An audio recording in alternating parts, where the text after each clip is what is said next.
दूसरी बार चाय बन रही मासीना फूल એટલા મસ્ત આવે છે ને જક્ષુભાઈ તો સુપર એક્સાઇટેડ છે જે 10:30 તો મેં જઈમું મસ્ત એકદમ શાંતિ વાળું વાતાવરણ હોય સવાર સવારમાં તો કેટલી મજા આવે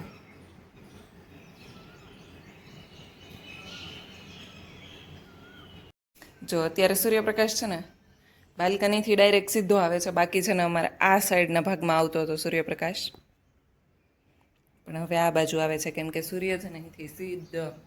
આપણે ઉઠતાની સાથે સૂર્યનારાયણના સરસ મજાના દર્શન થાય છે hello friends very good morning જય શ્રી કૃષ્ણ એન્ડ જય Swaminarayan welcome back to my channel દૂસરી બાર ચાય બન રહી હૈ આ ખબર નહીં કેમ ફાટી ગયું પણ તમારે ક્યારે એવું થાય છે કે સવાર સવારમાં ચા કરવાનું દૂધ ફાટી જાય હવે આપણે બીજી વખત ચા બનાવવા માટે મૂકી દીધી છે તો બનાવવાના છીએ વાલનું શાક અને વાલને મેં સાંજે જ પલાળી દીધા હતા એટલે અત્યારે પલ્લી ગયા છે સારી રીતે પેલી વાલ છે ને બે ટાઈપના આવે એક નાના વાલ આવે ને એક મોટા વાલ આવે તો અમે લોકો જે વાલ લાવ્યા ને એ મોટી સાઈઝના વાલ હતા ને પલાળ્યા ને પછી તો એનાથી પણ મોટા થયા એટલે હવે બીજી વખત લાવશું ત્યારે નાની સાઈઝના વાલ લાવશું એટલે ખાવામાં ઇઝી પડે અને હું આ એવું કરું છું કે આને બાફું ને એટલે બે ભાગમાં ડિવાઈડ કરી દઉં એટલે એક બાઈટમાં એક આવી શકે તો અત્યારે આપણે પેલા વાલને બાફી લઈએ એમાં એડ કરવાના છીએ ટામેટા અને બટેટાની ગ્રેવી તો આપણે બટેકાને જોડે જ બાફી લઈશું અને પછી ટામેટાને ક્રશ કરીને એની ગ્રેવી કરી લઈશું ચાલો હવે વઘારી લઈશું પ્લાન્ટને તો આપણે ગઈકાલે જ વાવી દીધો છે અને હજી બારમાસી વાવવાના બાકી છે બારમાસીના ફૂલ એટલા મસ્ત આવે છે ને જો બતાવું તમને જો આમાં વ્હાઈટ કલરના આવવા લાગ્યા છે જનરલી આખા પિંક કલરના હોય પણ હવે ખબર નહીં શેડમાં રહે છે એટલે એનો કલર પિંક રહી ગયો છે કે તડકામાં હોય ને તો એકદમ પિંક કલરના થઈ જાય પણ આ કલર મસ્ત લાગે છે અંદરથી પિંક અને બહારથી વ્હાઈટ તો એવા આપણા બંને જો આમાં પણ કળી ખીલી ગઈ છે અને આ ફૂલ છે આમાંય કળી ખીલી ગઈ છે અને ફૂલ છે દરરોજ બે ફૂલ તો આવે જ છે એટલે પાણીમાં હોય તો એ વાંધો નથી આવતો પણ આપણે બહાર જવાના છીએ પહેલા અને વાવતા જશું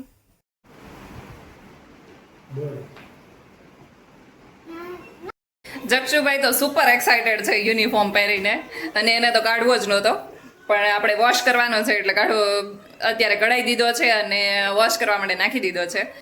નવી કોઈ પણ વસ્તુ હોય ને કોઈ પણ કપડાં નવા હોય ને તો એને એક વખત વોશ કર્યા પછી જ પહેરવું જોઈએ કેમ કે જે એના ઉપર કલર ને એ બધું થયું હોય ને તો એ કેમિકલ્સ વાળું હોય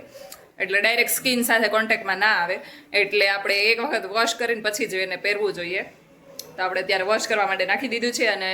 અત્યારે અમે 2 દિવસ પછી બહાર જવાના છીએ અને ત્યાંથી આવશું ને એટલે ડાયરેક્ટ જક્ષુની સ્કૂલ ખુલી જવાની છે એટલે અમે કીધું કે અત્યારે ટ્રાય કરાવી જોઈએ ટૂંકું પડતું હોય કે ફિટ પડતું હોય કે એવું કંઈ હોય તો આપણે પાછા રિટર્ન કરીને નવું લઈ શકીએ એ માટે તો બધું પરફેક્ટ જ થાય છે જોકે ત્યાં ટ્રાય કરીને જ લીધું હતું પરંતુ ત્યાં કપડા ઉપર ટ્રાય કરીને લીધું હતું એટલે અત્યારે એકદમ સરસ થઈ ગયા છે જક્ષુને યુનિફોર્મ ને એ બધું અને એ ભાઈ તો સુપર એક્સાઇટેડ છે કે મારે સ્કૂલે જવું છે જ્યારે જવાનો ટાઈમ આવશે ને ત્યારે તકલીફ પડવાની છે એવું લાગે છે વૃષભ ગયા છે મારા સાસુના જે નવો ફોન છે ને એમાં કવર અને ઉપર ગ્લાસ ને એ બધું કરાવવા માટે એટલે કેમ કે ગામડે એટલા સારા કવર ના મળતા હોય અને ઉપર જે ટફન નખાવીએ એ ટફન અને ગ્લાસ કરાવવા માટે ગયા છે જો કે અત્યારે તડકો બહુ છે પણ પછી એને ઓફિસ જોબ પર પણ જવાનું છે એટલે કે હું અત્યારે સવારમાં કરાવી આવું અહીંયા આપણે વાલનું શાક બનીને રેડી છે અને રોટલીનો લોટ પણ બંધાઈ ગયો છે એટલે આપણે પરોઠાનો લોટ જ બાંધ્યો છે મીઠું એડ કરીને અમે લોકો બર સાંજે કરશું આલુ પરોઠા એના માટે બટેકા પણ બોઇલ થઈ ગયા છે આપણે હમણાં મસાલો બનાવી લઈએ અને શાક પણ આપણું રેડી છે તો ચાલો હવે પરોઠા બનાવી લઈએ અને ઓલમોસ્ટ 12-12:30 જેવું તો થવા આવ્યું છે એટલે પરોઠા બનાવી લઈએ અને પછી બપોરે આપણે બનાવવાના છીએ બટેકા પૌવા તો એમાં તો બિલકુલ વાર નહીં લાગે એટલે પહેલાં આપણે પરોઠા બનાવી લઈએ અને પછી બીજું બધું કામ કરીશું અહીંયા આપણા પરોઠા શેકાવા લાગ્યા છે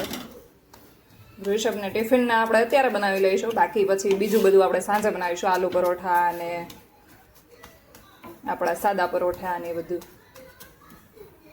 ચાલો તો ભગવાનનો થાળ બનીને રેડી છે ભગવાનને જમાડી લઈએ આજે તો સિમ્પલ બટેકા પૌવા અને છાસ અહીંયા આપણા પરોઠા ચડવા લાગ્યા છે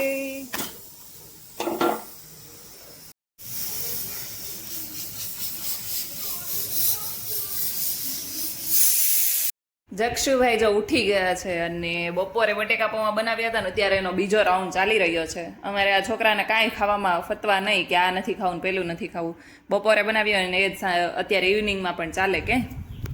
અને જોઈ રહ્યો છે કે કાર્ટૂન જોઈ રહ્યો છે જક્ષુભાઈ તો બટેકા પૌવા ખાવા મળ્યા છે અને હું શું ખાવું એ વિચારતી હતી ત્યાં મને યાદ આવી ગઈ કે કેરીઓ બહુ બધી પડી છે. તો ચાલો અત્યારે આપણે કેરી સુધારવાના છીએ. જો મારા ફેસ જેટલી મોટી કેરી છે, બહુ મોટી મોટી કેરીઓ આવી છે, લગભગ 1.5 કિલોની એક નંગ હશે એવી લાગે છે. તો ચાલો હવે આપણે કેરી સુધારીને ખાઈ લઈએ.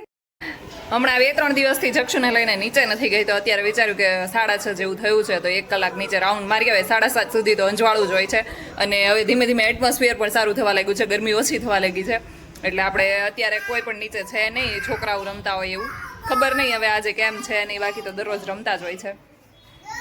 તો ચાલો નીચે જઈએ. આજે કોઈ છોકરા દેખાઈ નથી રહ્યા. ક્યાં ગયા બધા છોકરાઓ? બધા ક્યાં ગયા તને ખબર છે? 11:15 વાગ્યા છે. આજે 10:30 તો મેં જઈમું.